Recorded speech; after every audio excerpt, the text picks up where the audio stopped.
నమస్తే అండి.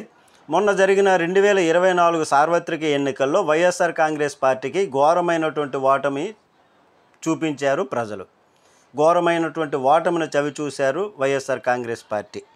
అయితే ఇటువైపు జగన్మోహన్ రెడ్డి గారికి కానీ వైఎస్ఆర్ కాంగ్రెస్ పార్టీ శ్రేణులకు కానీ ఇంత ఘోరమైనటువంటి ఓటమి చెందుతామని ఎవరు కూడా ఊహించలేదు.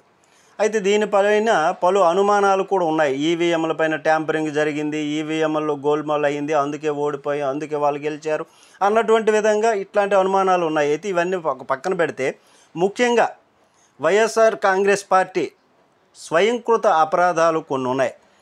వాటి కారణంగా వాళ్ళు ఇంతటి పరాభవాన్ని వాళ్ళకి ప్రజలు చూపించారు అన్నటువంటిది ముఖ్యమైనటువంటి విషయం.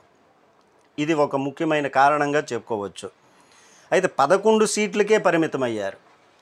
164 సీట్లు కూటమి ప్రభుత్వానికి భారీ విజయాన్ని, అఖండ విజయాన్ని అందించారు ప్రజలు.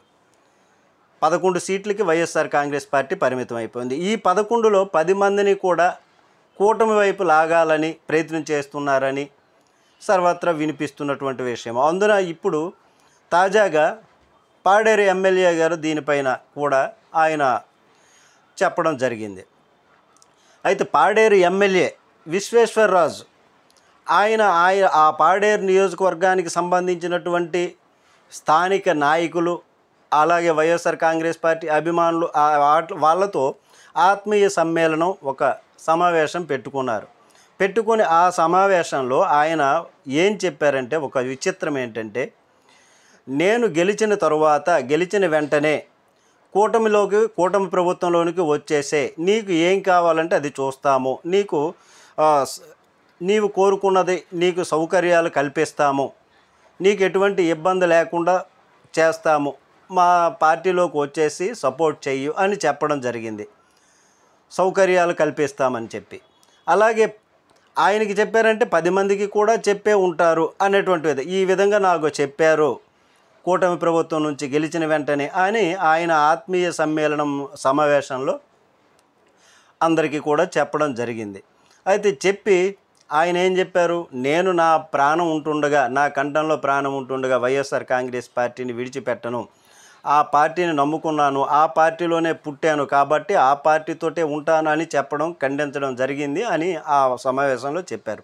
పైగా 164 సీట్లు ప్రజలు ఇచ్చారు, భారీ విజయాన్ని ఇచ్చారు.